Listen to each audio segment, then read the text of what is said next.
This is a message from your guides reading for Human Angel. Okay, so I have 4 crystals here, 2 group crystals and 2 for your reading specifically. So I'm going to go ahead and surround us in some protective space using my geode.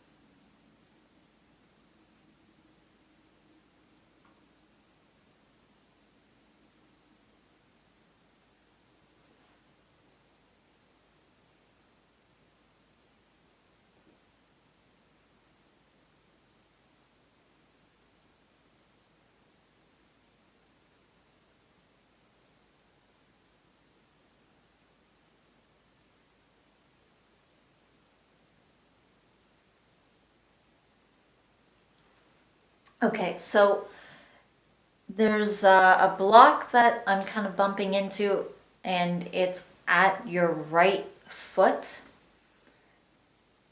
And feet tend to have to do with path, which you might already realize with my readings, also past lives.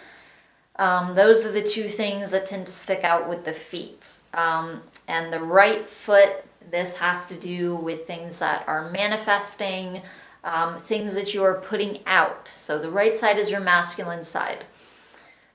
So what this is feeling like is it feels like almost with what you're doing, this almost feels like career, things like that. It feels almost, there's a feeling of being kind of stuck, where you feel almost kind of stuck where you're at. But I feel like that's going to be shifting. It doesn't even feel like you're stuck, even if it seems like you are. It feels like you're moving through something. It feels like you're in the process of clearing out things that are just kind of old, like comes up so many times with your readings. But that's what it feels like. And it does feel like this is kind of taking some time. This is even kind of taking a long time. But still, for how old they are, you're still moving at a good pace. You are actually moving at a relatively quick pace, even if it doesn't seem like it sometimes. But to your guides, you definitely are. Obviously, they don't have the same kind of sense of time as we do.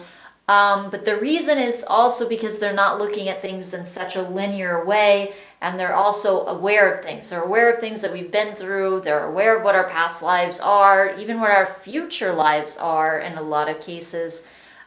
They don't look at time in the same way as we do. So what we perceive presently is probably not really what they're perceiving at all. And also they're perceiving all these different layers of energies. And so they can actually be seeing how quickly we're actually moving through something, and how much we've actually changed or altered in comparison to where we were before.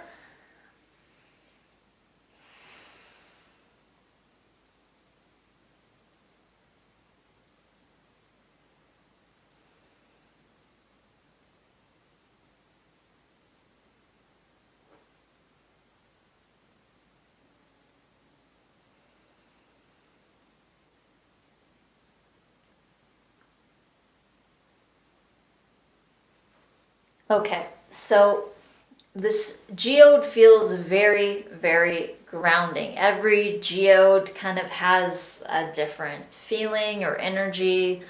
And so you just kind of have to go with what you intuitively feel. But that's what I always feel with this geode. I always feel a really peaceful, calm kind of energy. It feels very grounding and centering.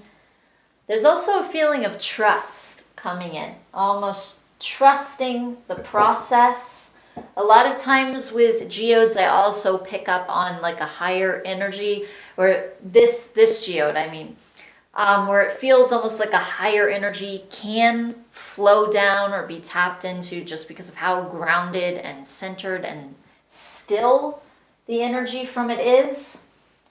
And then I have my selenite here. So selenite usually represents clearing for me, and then also, again, a higher energy that we're tapping into, that we're bringing down. And a lot of times it's for the purpose of clearing, especially since this is also a wand. So this is a tool that tends to be used for clearing to begin with. There's also a lot of masculine energy with it, since it is a wand. And then I have here 2 group stones as well. So this is my purple fluorite. So a lot of psychic abilities, psychic protection, and then I have my rose quartz, my other group stone. A lot of healing happening with this stone. Healing our relationships, it can be with others, but also our relationship to ourself, our self-talk. So that's one thing that your guides are saying right away, is that you're not stuck. You're just moving through something that is kind of taking a little bit of a long time. They're saying that it would be kind of accurate to see it in that way. It isn't taking, it's not happening really, really quickly, but they wouldn't expect it to. And in some ways you don't want it to, because you want to get everything. You don't want to just clear out a little something here or there and then you're stuck with all of this junk. And that would be you actually being stuck. So right now you might perceive it in that way, but you're really moving through things and clearing things at a good pace. And so they're going to end up being mirrored in your life. It's just taking a little bit of time. It almost feels like your psychic activities and the things that you do psychically in this way, and connecting to your guides and this stuff, this almost feels like a getaway, like almost like something in a sense that you do to like escape. And I don't mean that in a negative way. That's not how they're meaning it. But it's not only something that you benefit from doing, in some ways you like doing it. You like having this discipline, and it kind of pulls you away from the physical world. So even though it's taking a while to clear this stuff, at the same time, the actual act of clearing it is something that you enjoy. It's something that your soul really resonates with doing. To be able to use your abilities in this way, and the fact that they are activated, that they're awakening, that you're able to communicate with your guides, even though you're saying that you want to do it more clearly. The fact that you are doing it and you're already doing it so well, this is something that you really enjoy. It's something that, even though it is taking a while, the act of doing it, it almost pulls you out of this 3D view in a sense for a while. For a while you're doing it, it kind of pulls you out of that.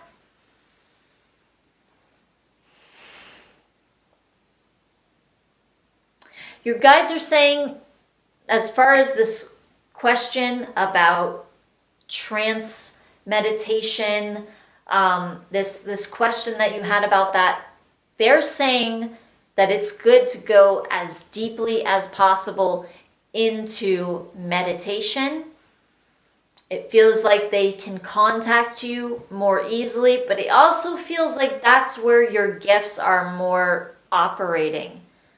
It almost feels like your gifts, almost like they want to take over a little bit. Some of it is going to be subconscious.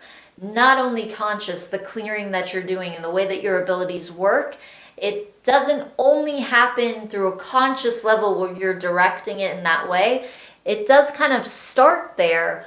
So you're triggering something with your conscious efforts, but it feels like a lot of it's also happening when you're sleeping, when you're dreaming, and just in general on a subconscious level.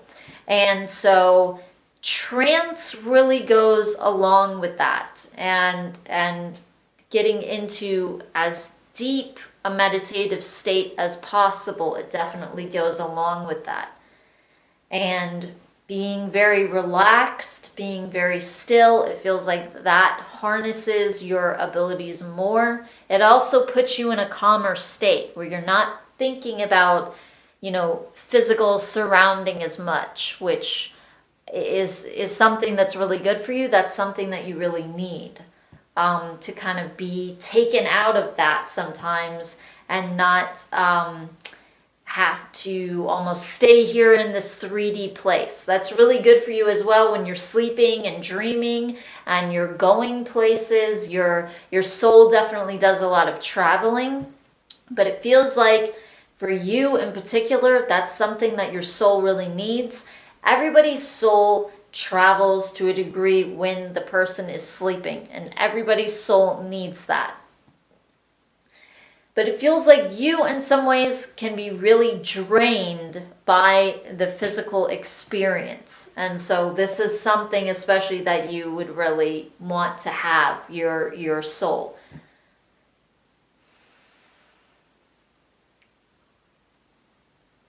They're also saying that your emotions are very triggered by things in the physical experience.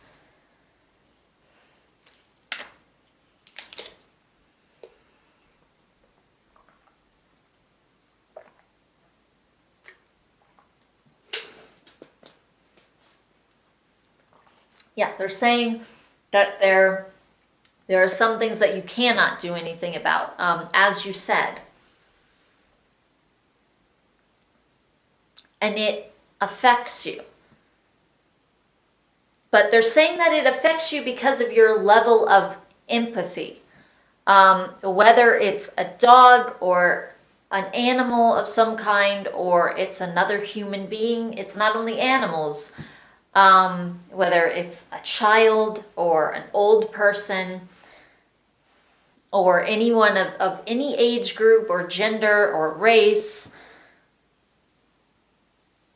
if it's a feeling being that you can connect with, using your empathy to do, then you're going to be able to tap into those emotions that you have. But the reason they're saying everything, but at the same time, they're stating like old people or children. They're saying like a baby or an animal. Well, something in common with these things is that they're very innocent. They can be harmed very easily without being able to do as much for themselves, do as much to defend themselves, or really protect themselves in any way in some cases. Especially like a young child or a baby, especially a baby. And animals can defend themselves to a degree, especially depending on the type. But then there are those types that can't really defend themselves as well. Also, if they're born into a specific situation where they're very controlled, it feels like that's even what you're picking up on. This feeling like this is happening, I feel this way about it, I can't do anything about it, I can't change it. It almost feels like you're picking up on the beings themselves.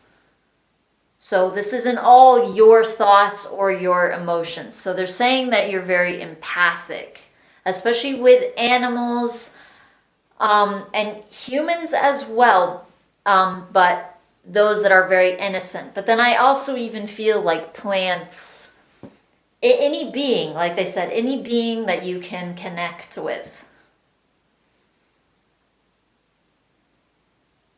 So this is an empathic thing. But they're saying that sometimes you have to close yourself off to that, though. It's good to be open to certain things. It's good to be open to seeing other views. And definitely your empathy has a place, and it's a gift that you have. So obviously it's there to be used, but in the right way, in a way that doesn't affect you, especially not affect you in like a deep or emotional way, which isn't something that you would want, because that's only going to add, that's only going to add more to your auric field than you need. So it's good to be aware of things, it's good to be able to observe things, it's good to be able to tap into others' emotions, definitely, especially when you have that gift and that ability. So that is something there to be used. But it feels like it's harming you when you're doing it excessively. When you're doing it to the extent that you're really affected, but you would only be doing that if you're very unaware of what's happening, and kind of also of how open you are.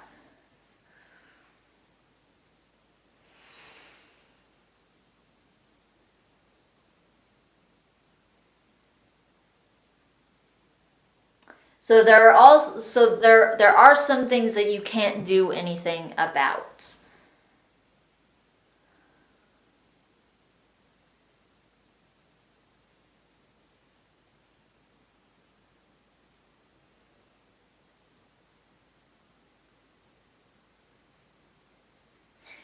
If it helps you to feel better, um, you can always almost think about sending energies out to, almost like, you could think of like animals in a collective way, or even the earth in a collective way, or kind of nature itself, or even humans, if you want to include humans, especially innocent people.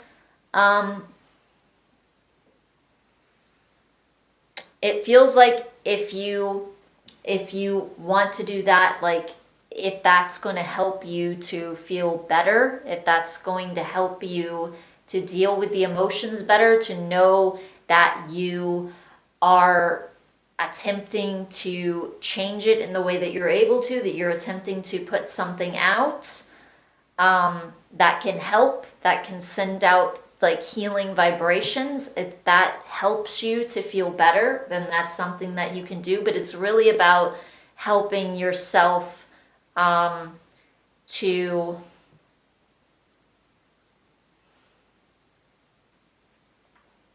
to be able to handle what is happening, or cope with what's happening, in a way where you're not going to feel so affected.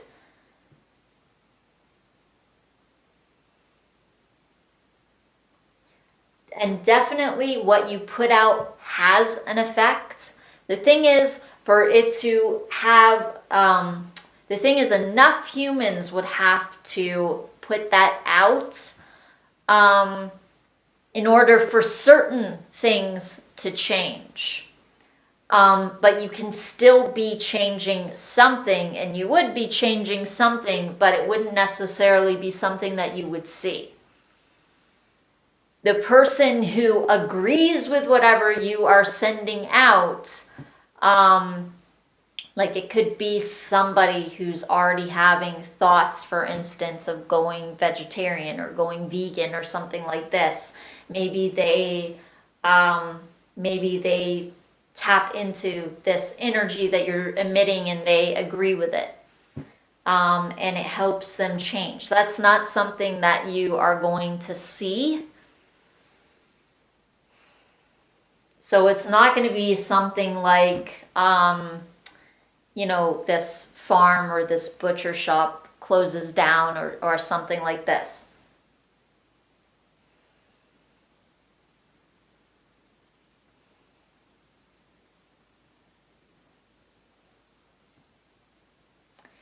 Your guides are saying that as far as why an animal would do that, why an animal would choose that type of experience, or even a person when they're born into an experience that they're innocently in, and it's very, very negative for them and not something that they can just walk out of. But animals in particular, they're saying that the reason that an animal would choose a life like that, where it seems like they don't have a choice or a way of escape, it is to show humans, it's to show something to humans. It's a reflection.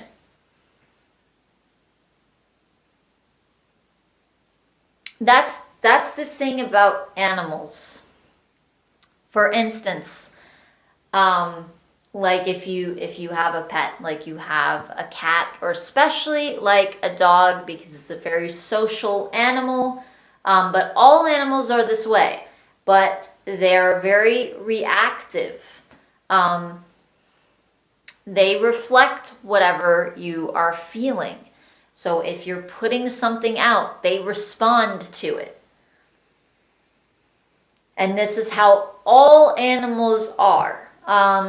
Even like with the topic of, let's say, breatharianism, for instance. Well, if every human on the planet went breatharian, the animals would end up following this. They would end up following suit. This isn't because humans are better than animals in any way. It's just about roles. It's just about roles, roles that different, in a sense, vehicles, I guess you could say, have. What we're able to do, what we're able to decide.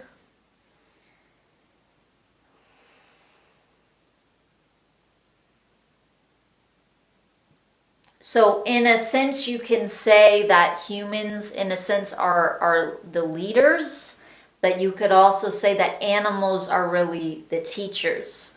They're reflecting, they're showing humanity what it needs to do, what it's lost, what it needs to come back to, what it needs to add more of, what it needs to take away. They reflect, they are mirrors.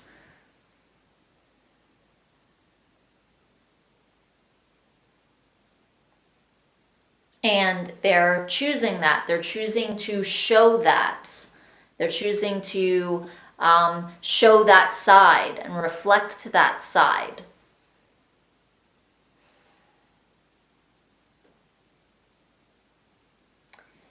And the interesting thing is that it almost, in some ways, what your guides are pointing out is, in some ways, it almost, when you just look at the surface of it, it doesn't always appear like a reflection or an exact reflection. It looks like this human being is subjecting this animal with this behavior, and now this animal is feeling this way. How is that a reflection? Because it's almost like they're feeling two opposite things.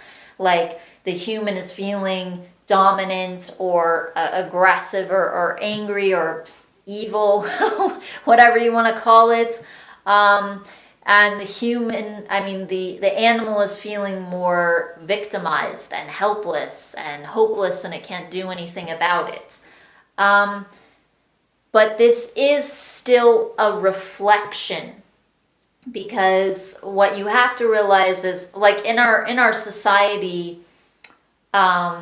we tend to disempower others so that we will feel empowered. But the only reason we would ever disempower someone else or put somebody else down is because we're feeling that in ourselves.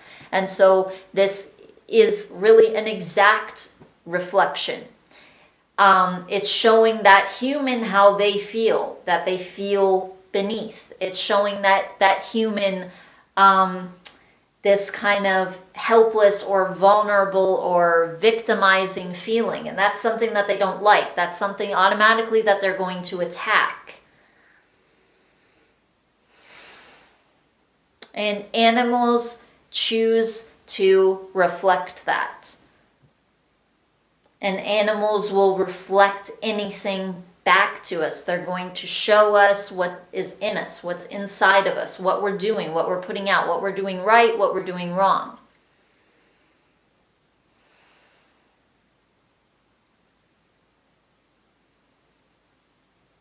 And this is something that they do because they are teachers.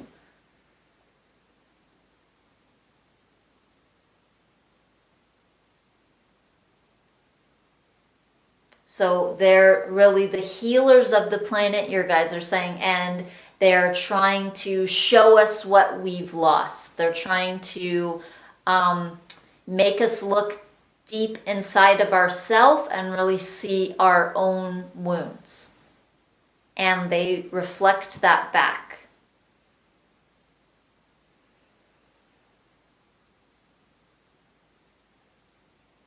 So this is a role that they are choosing.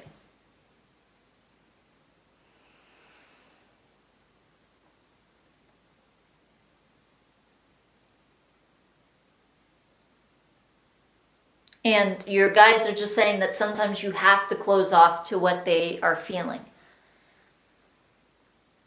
But I also feel like this is something that you're going to learn as you continue, as you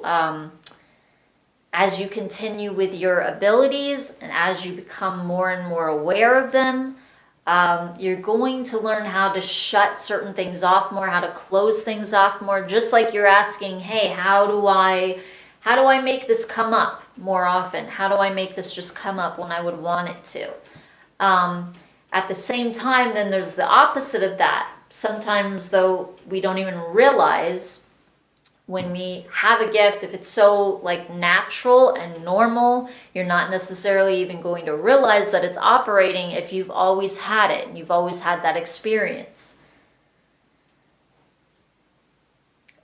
There's a feeling that your guides are saying that even has something sometimes to do with all of the emotions that you feel, not animals in particular, but your empathy. How you can wake up and you can feel really negative emotions, or even at different points throughout your day. So it's something to really be aware of.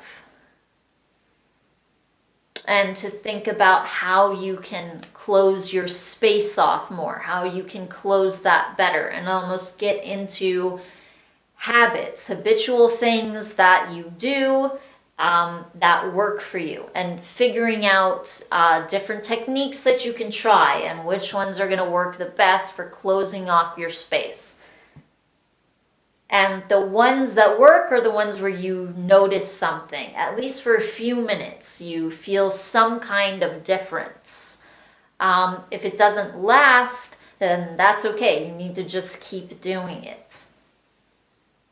And keep trying it out, and try one for a while, try a new one after that, and end up with several that you could use at different points.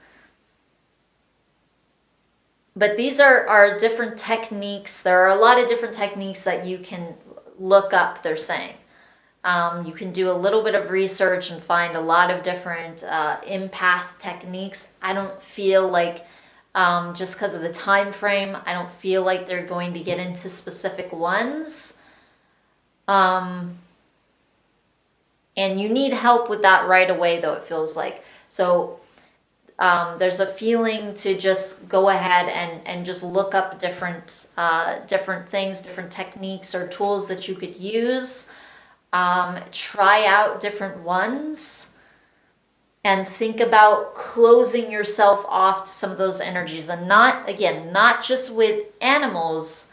That's something to be aware of as well. But with humans also, it feels like.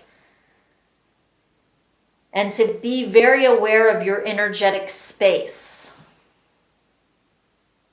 Because with the abilities that you have, it almost feels like you can kind of pull yourself almost pull yourself into their emotions or almost into their space somewhat. I feel like you're very good at traveling. Even this trance thing, it feels like you would be very easily, you could go into a state like that. Um, any kind of traveling into some other space, or whether it's another state like this, that's in a sense traveling. It's almost entering another dimension in a sense where you can communicate with your guides. But it feels the same way with even tapping into other people. It doesn't just feel like, it feels like there's kind of a twist on your empathy gift because of other gifts that you have. It doesn't only feel like empathy. When I tap into it, it feels almost like, almost in a sense like a, almost not exactly astral travel, sort of, but where you can do it where you're awake, but almost like shifting, where now you're almost in this other space. You can be still here in your body, but you can be literally tapping into somebody else's space. Not just you're here and they're over there, but now you're feeling it here, and you're kind of picking up on their emotion. Or it's kind of traveling to you. It doesn't really feel like that. It feels almost like you can literally sink into their emotion, like you can go there into their space. So it's a little bit different, the feeling of it, and I could see where you could end up in a pretty kind of stuck, emotional, like deeply. I don't really know the low kind of feeling or mood, where it almost feels like you have to almost surface again or bring yourself out of it. And it just has to do with the gift that it is. If and when you really understand it and you're controlling it, then it's going to be easier for you to deal with things like that. So it's just a matter of step by step, just learning what your abilities are and how to kind of navigate through them and handle them, and almost kind of control them properly. Okay, so that is all that your guides have to say for this reading. So thank you very much for another reading, Human Angel, and I will see you next week. Namaste.